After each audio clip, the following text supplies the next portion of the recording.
Yes sir. Okay, उसमें scheduling algorithm cover हो चुके हैं? I don't know, sir. I think so. Not, it is not started. Okay, any other scheduling algorithm? FIFO,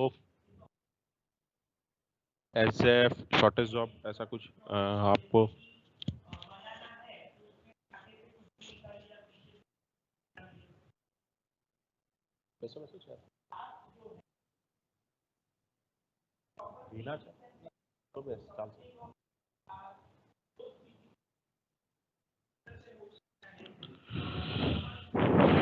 okay, let's forget. चला हो ना चला हो कोई बात नहीं, अगर चला होता तो थोड़ा आप लाइक बैकग्राउंड उसको पता होगा, that's why I am asking.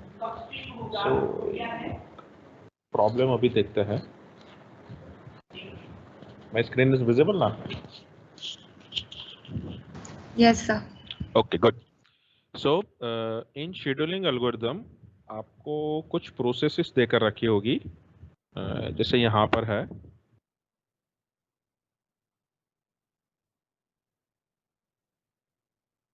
Total 9 jobs यहाँ पर देकर रखी है। अब हर एक जॉब का जो रनिंग टाइम है वो है 3, 5, 6, 10, 11, 14, 15, 18 एंड 20। ठीक है, वैसे तो जनरली रैंडम ऑर्डर में ही होता है, इट इज़ नॉट कंपलसरी कि वो असेंडिंग ऑर्डर में हो, बट जब whenever we are trying to solve it using greedy algorithm, so we required the running time of job in ascending order, right? और वैसे भी मतलब मैनेज करने में थोड़ा इजी हो जाता है, right? So that's why we have arranged all the jobs with respect to their running time, right? अब आपको क्या बोला गया कि you have 3 processor, 3 different processor आपके पास है, P1, P2 and P3, right? अब वो 3 प्रोसेसर के ऊपर आपको ये जॉब एग्जीक्यूट करनी है, so that is your task. सो वैसे देखने जाओ तो आप 9 जॉब है, तो एक अप्रोच ये भी हो सकता है कि तीनों 3 प्रोसेसर के ऊपर आप 3 जॉब एग्जीक्यूट करो, सो 3 3 जा 9 जॉब्स कंप्लीट हो जाएगी, राइट? ये एक लाइक नॉर्मल टेंडेंसी हो सकती है, ठीक है? जनरलाइज पॉइंट ऑफ व्यू से देखें तो एक स्टैंडर्ड एल्गोरिदम को अभी साइड पे रखते हैं, प्रैक्टिकल थोड़ा अप्रोच कुछ ऐसा होना चाहिए, राइट? बिकॉज अगर आप एक ही प्रोसेसर के ऊपर सारी जॉब एग्जीक्यूट करोगे तो बाकी के 2 प्रोसेसर आइडियल बैठेंगे, और लाइक जो आपका प्रोसेस का एग्जीक्यूशन है वो काफ़ी लेट कंप्लीट होगा। उससे बेटर है कि 3 प्रोसेसर अगर हमारे पास अवेलेबल है तो we should execute different processes on different processor simultaneously, right? So that कि हमें हमारी जो 9 जॉब्स है उसका एग्जीक्यूशन थोड़ा जल्दी हो जाए। All are clear? राइट? तो ये एक जनरल प्रॉब्लम स्टेटमेंट है। Everyone clear? यस और no?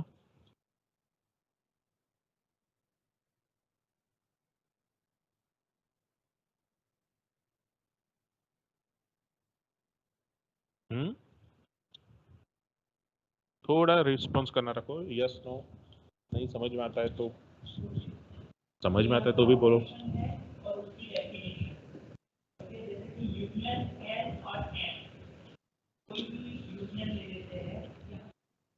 So now you need to decide longest running job first on whatever processor is available. जो भी प्रोसेसर अवेलेबल है उसके ऊपर जो लॉन्गेस्ट रनिंग जॉब है वो आपको डिसाइड करनी है, राइट? 3 प्रोसेसर है तो सबसे लंबी प्रोसेस अभी है 20, राइट? देन सो मतलब लास्ट से हम स्टार्ट कर रहे हैं, फिर जो भी नेक्स्ट प्रोसेस हमारी होगी 18 की, अभी हमारे पास 2 प्रोसेसर है P2 and P3, so we can execute it on P2 and then 15। अब यहाँ पे तो एक ही ऑप्शन हमारे पास अवेलेबल है, सो 15, right? Now next process is 14। अब 14 कहाँ पर एग्जीक्यूट होगी? Anyone?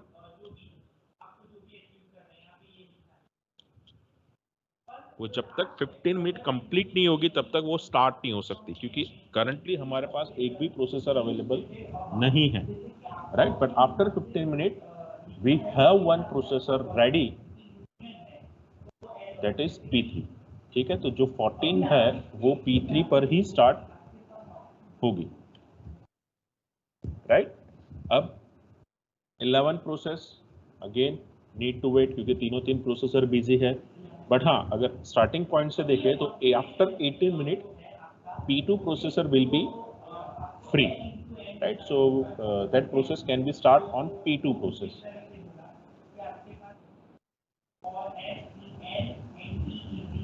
Okay, now 10, obviously 10 will be executed on P1. Okay, अब 6 कहाँ पर एग्जीक्यूट होगी? P1 का टोटल एग्जीक्यूशन टाइम अभी ऑक्यूपाइड है 30, 20 प्लस 10, P2 का है 18 प्लस 11 मीन्स 29, एंड P3 का है 15 plus 14, it means again 29। So P2 and P3 दोनों ही प्रोसेसर एक साथ एम्प्टी होंगे, तो आप P2 या P3 दो में से कोई भी एक के ऊपर वो प्रोसेस को एग्जीक्यूट कर सकते हो। तो हम जनरली P2 पे को ज़्यादा प्रायोरिटी देते हैं। आप P3 पे भी एग्जीक्यूट कर सकते हो, नो प्रॉब्लम। अब 5 डेफिनेटली P3 पर एग्जीक्यूट होगी और 3 P1 पर एग्जीक्यूट होगी, right. So your total execution time जो है वो लगेगा 18 plus 11 plus 6 is equal to 35। अब यहाँ पे हमें जो हाईएस्ट टाइम है उसी को कंसिडर करना है। See, P1 and P3 both the process execute 3 processes, दोनों का ही टोटल एग्जीक्यूशन टाइम कितना है? 20 plus 10 plus 3 is equal to 33 minute, 15 plus 14 plus 5 is equal to 34 minute. So P1 process अपनी 3 प्रोसेस को 33 मिनट में कंप्लीट करता है, P2 35 मिनट में कंप्लीट करता है और P3 34 मिनट में कंप्लीट करता है, राइट। सो उस हिसाब से आप कंसिडर करने जाओ तो highest time to execute processor P2 को लग रहा है, राइट।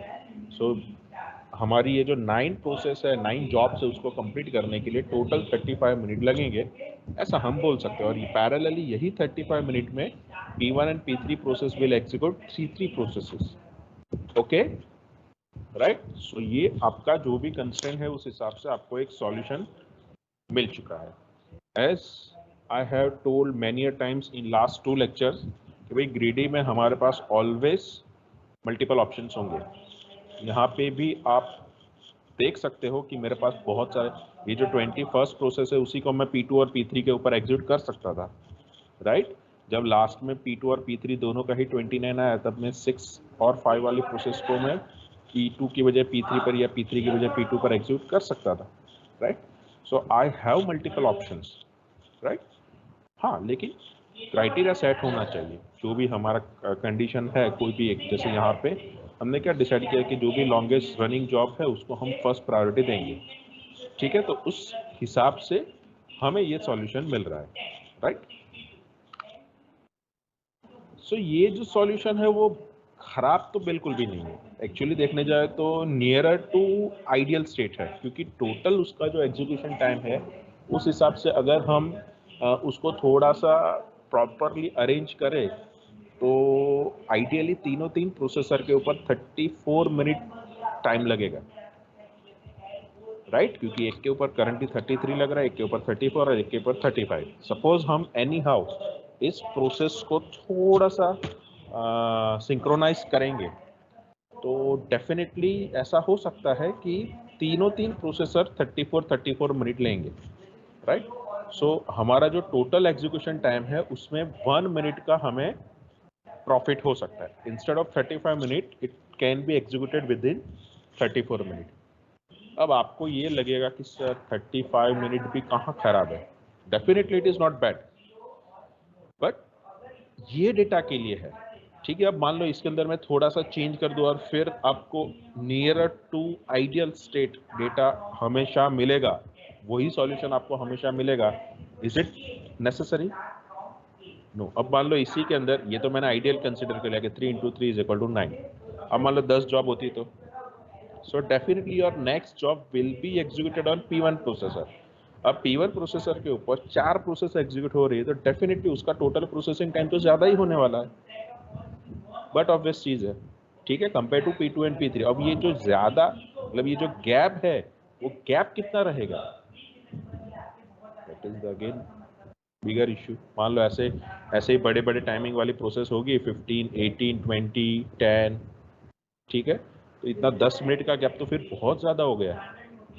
तो you need to design some algorithm in which greedy approach can be applied so that जो बेस्ट पॉसिबल सॉल्यूशन है वो ही हमें मिले, नियरर टू बेस्ट नहीं चाहिए हमें, हमें एक्चुअली बेस्ट सॉल्यूशन चाहिए। जैसे यहाँ पे बेस्ट सॉल्यूशन क्या हो सकता है कि तीनों तीन प्रोसेसर एग्जैक्टली 34 मिनट एग्जीक्यूट हो, ये आइडियल सिनारियो है। अगर हमारा एल्गोरिथम ये जो आइडियल सिनारियो है उस तरीके का कोई रिजल्ट प्रोड्यूस कर सकता है तो that is the best scenario instead of dividing the process on rational basis। जैसे यहाँ पे तीन तीन तीन को डिवाइड कर दिया, इस तरीके से रेशनल बेसिस पे डिवाइड करने की बजाय we can divide process accordingly so that total execution time should be minimal। ये हुआ आपका optimal solution, right? So you can definitely find out multiple feasible solutions, but you need to focus only on optimal solution which is the best solution और जो मतलब ideal solution के near हो। यहाँ पे आप कंसीडर कर सकते हो 9 जॉब्स का जो टोटल एग्जीक्यूशन टाइम है उसको डिवाइड करो, 3 प्रोसेसर अवेलेबल है, डिवाइड बाय 3 करो, आंसर मिल रहा है 34 मिनट। तो अगर 34 मिनट मुझे आंसर मिल रहा है तो that is the best solution. Definitely उससे बेटर सॉल्यूशन पॉसिबल ही नहीं है, राइट? क्योंकि 34 मिनट अगर कोई एक प्रोसेसर ले रहे हैं तो बाकी दोनों प्रोसेसर भी 34 मिनट ले रहे हैं, राइट? तो you can not find out better solution than that solution, ठीक है? So we will apply some different approach in this category. हम क्या करेंगे, शॉर्टेज जॉब से स्टार्ट करेंगे। ये एज अप एक्चुअली आपके सिलेबस में ऑलरेडी है ऑपरेटिंग सिस्टम सब्जेक्ट में, ठीक है?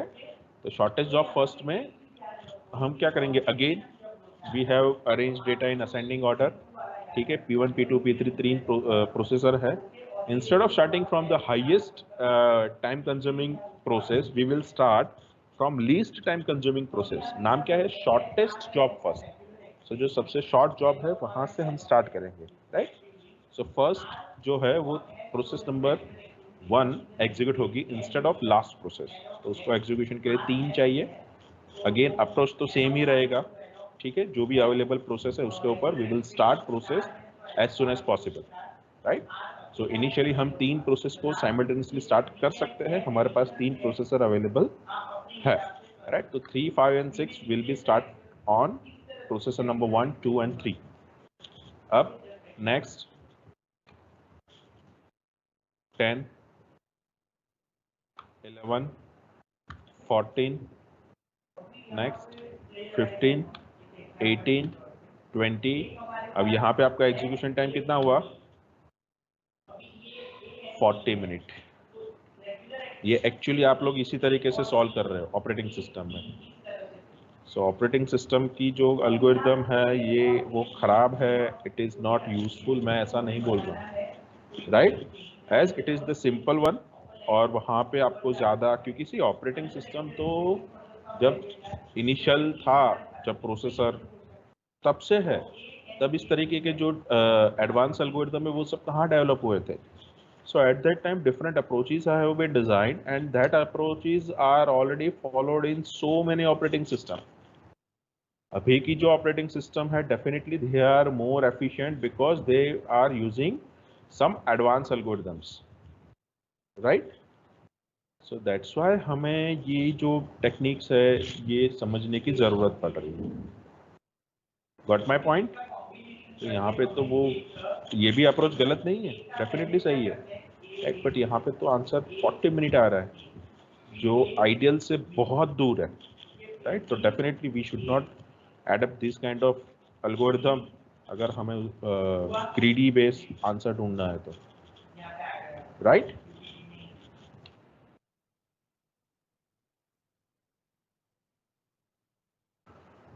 सो ग्रीडी तो फास्ट होना चाहिए, राइट? तो ऐसा नहीं है कि भाई आप ये सोचो कि सर આ एल्गोरिथम थोड़ो फास्ट છે એટલા માટે આપણે यूज करें, no.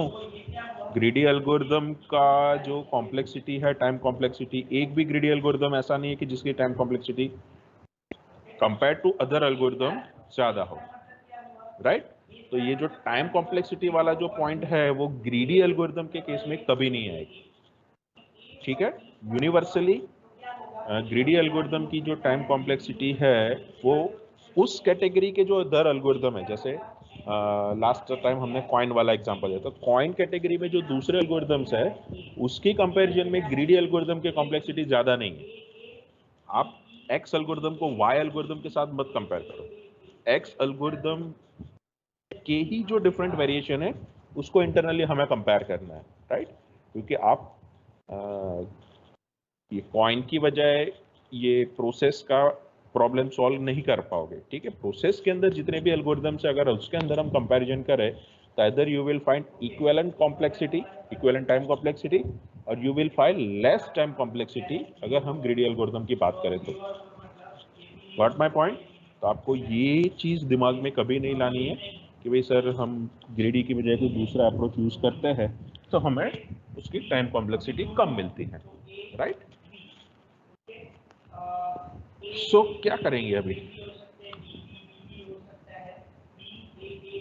All we had to do at each stage was pick the maximum और minimum। हमें हर स्टेज पे ये डिसीजन लेना पड़ेगा। प्रीवियस केस में हम मैक्सिमम कंसीडर कर रहे थे, इस केस में मिनिमम कंसीडर कर रहे हैं। दोनों ही केस में हमें ग्रीडी अप्रोच से कोई सॉल्यूशन मिल नहीं रहा है, so we need to decide कि हमें मिनिमम लेना है कि मैक्सिमम लेना है at each stage, right?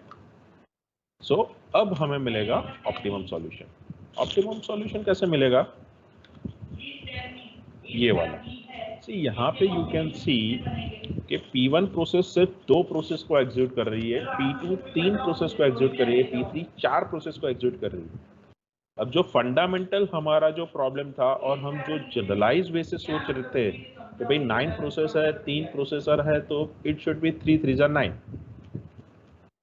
ठीक है? ये जो जनरलाइज वे है ना वो उसी को ब्रेक करना है ग्रीडी अप्रोच के लिए, ठीक है? क्योंकि ग्रीडी में कभी भी कन्वेंशनल वे से आप बेस्ट सॉल्यूशन नहीं फाइंड आउट कर पाएंगे, आप ऑप्टिमल सॉल्यूशन नहीं मिलेगा आपको। अगर आप कन्वेंशनल वे से ही आगे बढ़ोगे तो डेफिनेटली हाँ नियरर टू ऑप्टिमल मिल सकता है, जैसे फर्स्ट केस में मिला था, वो भी लक बाय चांस मिला था, ठीक है? In most of the cases आपको नियरर टू ऑप्टिमल सॉल्यूशन नहीं मिलेगा। फ्यू केसेस ऐसे हैं जैसे ये वाला केस कि जहां पे आपको नियरर टू ऑप्टिमल सॉल्यूशन मिल रहा है। कुछ केसेस ऐसे भी हो सकते हैं रैंडमली ऑप्टिमल सॉल्यूशन मिल जाता है, ठीक है? ऐसा हो सकता है, शायद आपको डेटा कुछ इस तरीके का दिया हो, but for each and every kind of data, for each and every kind of processes, for each and every number of processes, you will not get optimal solution in previous both the approach। तो ये आपका solution होना चाहिए, क्योंकि again मैंने बताया 34 minute, so focus आपको total execution time पे करना है rather than total number of process. हमें टोटल नंबर ऑफ प्रोसेस पे देखना ही नहीं है, हमें टोटल एग्जीक्यूशन टाइम पे फोकस करना है। Got my point? तो अब यहाँ पे कैसे सिलेक्शन किया होगा? Anyone can tell? सोचो थोड़ा। देखो हिंट तो ऑलरेडी लास्ट पीपीटी में लास्ट स्टेटमेंट में देकर रखी ही है, जस्ट थिंक कि ये सॉल्यूशन कैसे बनाया होगा।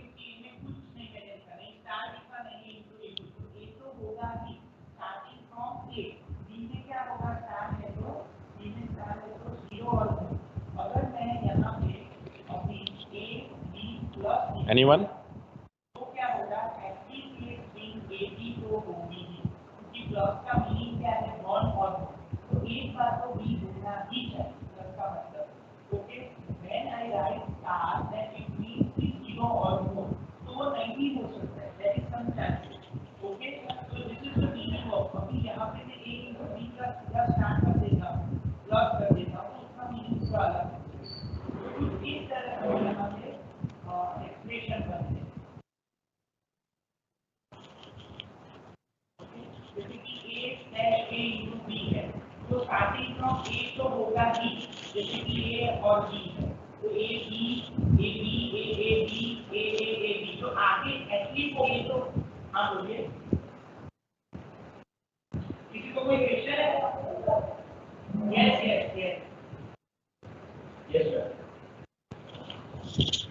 बोलो।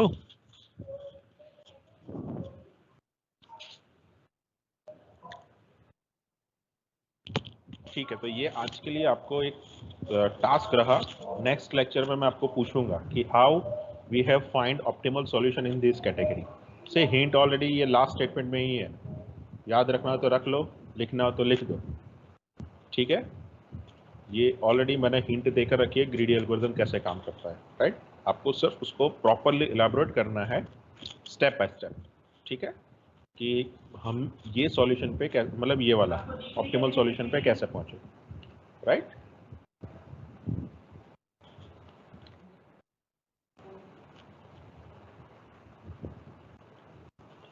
This solution is clearly optimal. क्यों? आप लोग को पता है क्योंकि तीनों ही केस में इक्वल टाइम लगता है 34 मिनट, राइट। Clearly there are other optimal solutions. How do we find such a solution, वही आपको ढूंढना है, राइट। एक ऑप्शन हो सकता है कि try all possible assignment of jobs two processor, but unfortunately वो अप्रोच को सोचना भी मत, क्योंकि वो एक्सपोनेंशियल टाइम लेता है, और एक्सपोनेंशियल टाइम में टाइम कॉम्प्लेक्सिटी हमें ऑलवेज बहुत ज़्यादा मिलती है, राइट। तो जब तक आपको सिर्फ ये ग्रीडी की बात नहीं कर रहा हूँ मैं, ओवरऑल कोई भी एल्गोरिदम आप कंसिडर कर लो, ठीक है। अगर कोई एल्गोरिदम में आपको एक्सपोनेंशियल टाइम में लगता है और आपके पास दूसरा कोई अप्रोच अवेलेबल है कि जहाँ पे एक्सपोनेंशियल टाइम नहीं लगता है, तो चाहे कितना भी खराब स्ट्रेटेजी उस दूसरे एल्गोरिदम में यूज़ की हो, वही एल्गोरिदम आप फॉलो करना, क्योंकि डेफिनेटली वहाँ पे टाइम कॉम्प्लेक्सिटी बहुत कम होगी।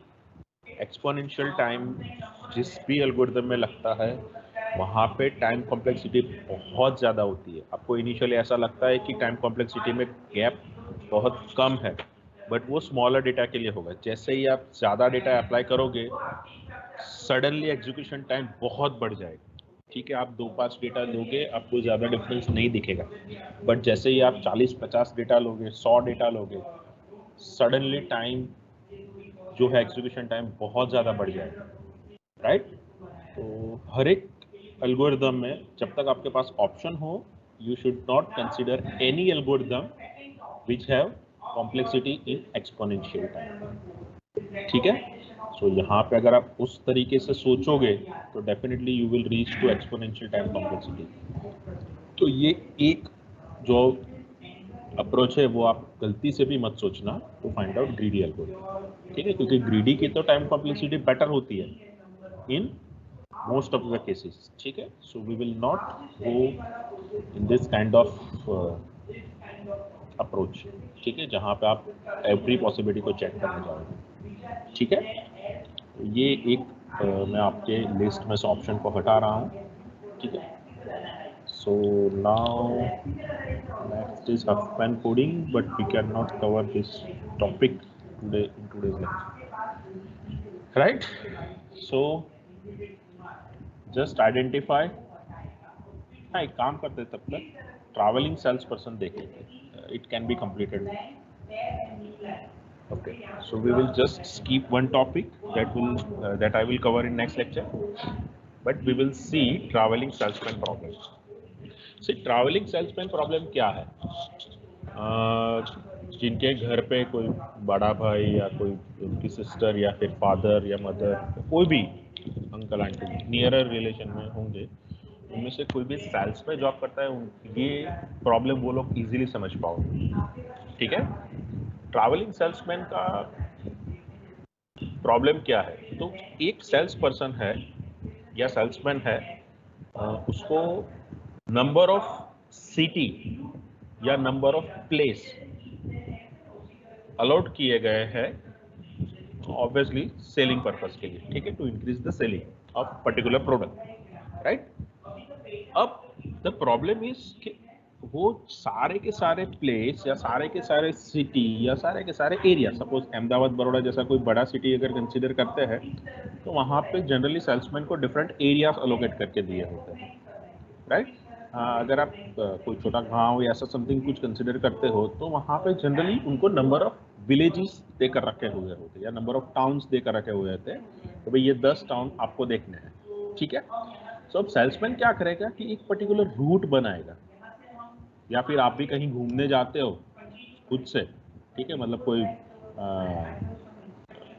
कहीं पे पैकेज वगैरह बुक नहीं किया है, आपको खुद से जाना है, तो ऑब्वियसली आप क्या करते हो कि भाई ये मुझे 5 प्लेस घूमने हैं, so I will start from place number 1 2 3 4 and 5, so it will take minimum travelling time, क्योंकि सी ट्रैवलिंग टाइम जो भी होता है वो तो नॉन प्रोडक्टिव टाइम होता है, राइट। आप ज़्यादा ट्रैवल करोगे तो ज़्यादा प्रोडक्ट बिकेगी, ऐसा तो है नहीं, राइट। तो your focus is on minimum travelling time, क्योंकि मिनिमम ट्रैवलिंग टाइम होगा तो आप जो प्रोडक्ट सेलिंग है उस पर ज़्यादा फोकस कर पाओगे।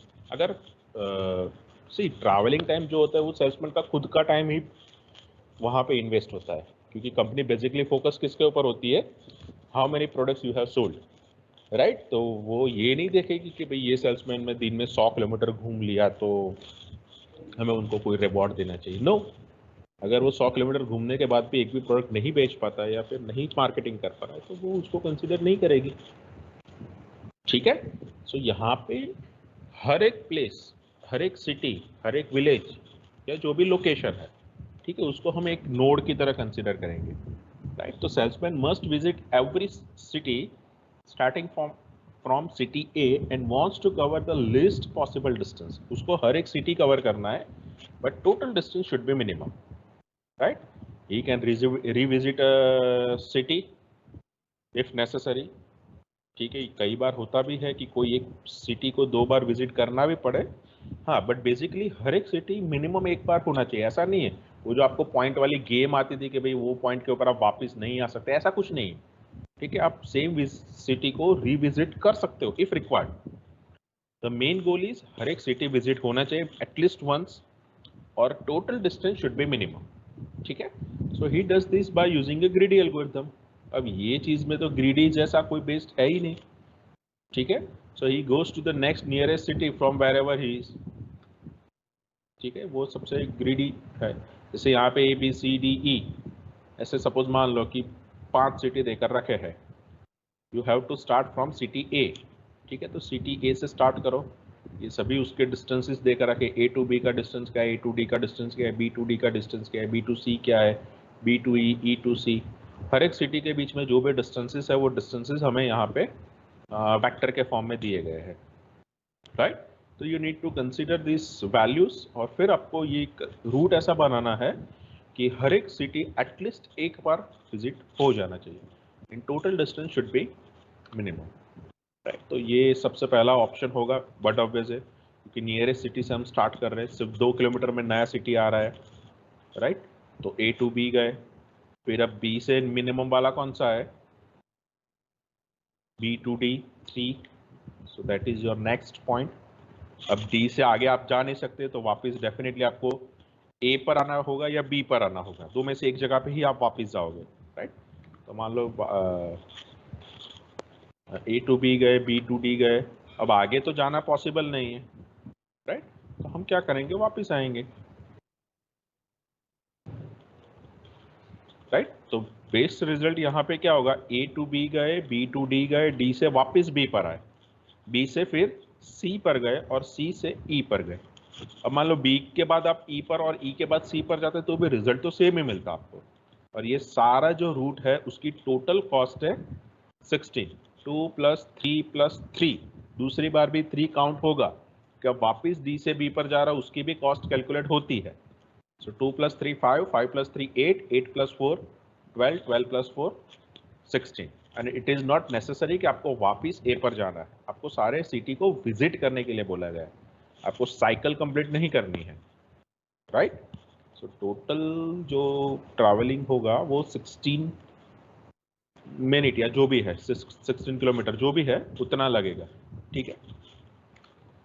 सो एक्चुअल कॉस्ट होनी चाहिए 14 अगर हम आइडियल सॉल्यूशन कंसीडर करें तो, राइट। सो वो कैसे हो सकता है, A to D, D to B, B to C, C to E। वहां पे you can see that 3 + 3 6, 6 + 4 10, 10 + 4 14। So again जो हमारा ऑब्वियस सॉल्यूशन है कि भाई जो नियरेस्ट आप ऐसा सोचते हो कि भाई कहीं यहाँ नजीक पड़े तो चलो पहला ત્યાં जाता है, नो, इट माइट पॉसिबल कि वो पाथ आगे जाके लॉन्गर रिजल्ट आपको ज़्यादा ज़्यादा ट्रैवलिंग कॉस्ट आपको प्रोवाइड कर सकता है, right? So that is the travelling salesman problem. So salesman initially ही अपना रूट फिक्स करके निकलता है, राइट, कि भाई मैं ये पाथ से जाऊंगा, so cost would be minimum, right? क्योंकि बी टू डी 2 बार ट्रैवल करना पड़ रहा है, सो वो 2 बार में आप A to D D to B cover हो ही जाता है, ठीक है? सो अननेसेसरीली जो ए टू बी का ट्रैवलिंग है वो क्यों करें हम, right? So that is the reason कि भाई यहाँ पे ऑप्टिमल सॉल्यूशन इस तरीके से मिल सकता है, ठीक है? तो ये है travelling salesman problem, right? But actually travelling salesman problem can be solve using some other approach, जो हम backtracking branch and bound chapter में देखेंगे, राइट? सो ये जो प्रॉब्लम है डेफिनेटली ग्रीडी से सॉल्व हो सकता है, बट उससे भी ज़्यादा एफिशिएंट मेथड हमारे पास अवेलेबल है। So we will apply that method for this particular problem. So हम ट्रैवलिंग सेल्समैन को ज़्यादा डिटेल में ग्रीडी एल्गोरिथम चैप्टर में समझे, मतलब कवर नहीं किया हुआ, ठीक है?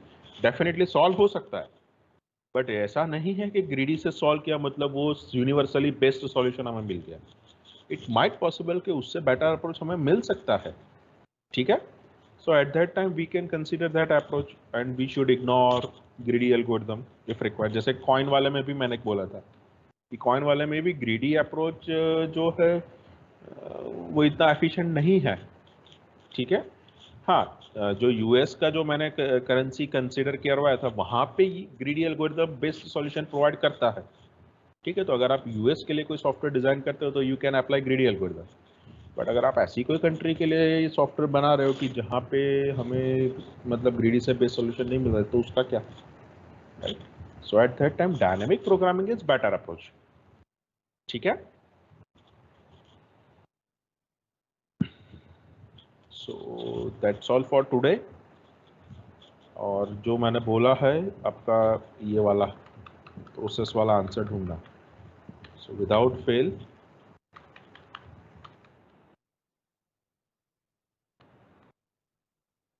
ये वाला आंसर कैसे मिला वो आइडेंटिफाई करना, ठीक है? मुझे स्टेप बाय स्टेप चाहिए कि भाई ये पहला ये स्टेप, फिर ये, और फिर ये क्यों सिलेक्ट किया वो भी रीजन पता होना चाहिए, ठीक है?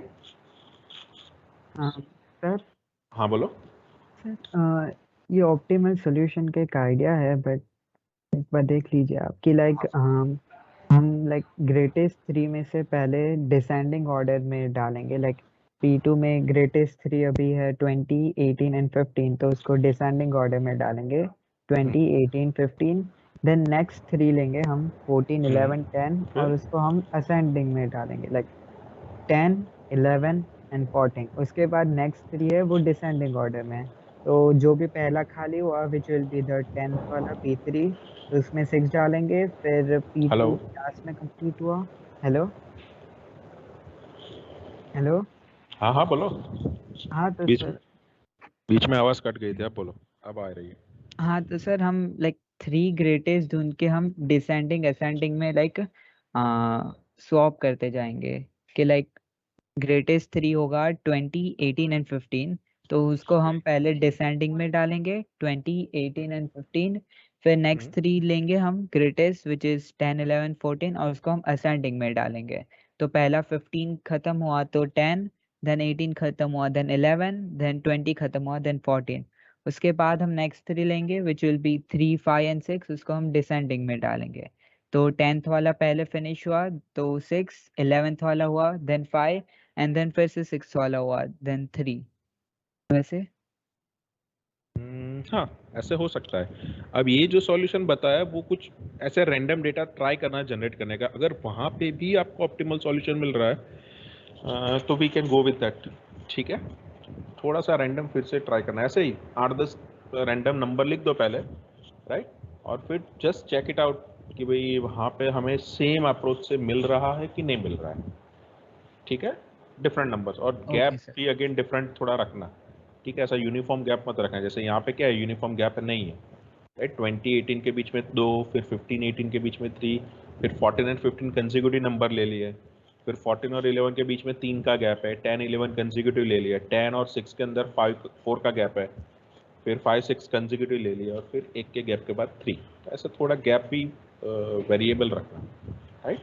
और जस्ट चेक इट आउट कि भाई उस तरीके से हमें मिल रहा है कि नहीं मिल रहा है ऑप्टिमल सॉल्यूशन, राइट।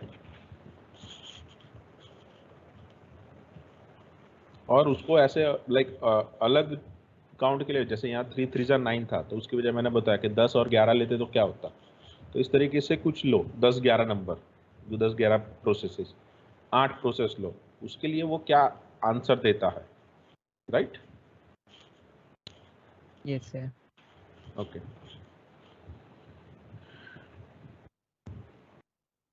ठीक है, तो that's all for today. We will meet at 150 for lab section. Okay.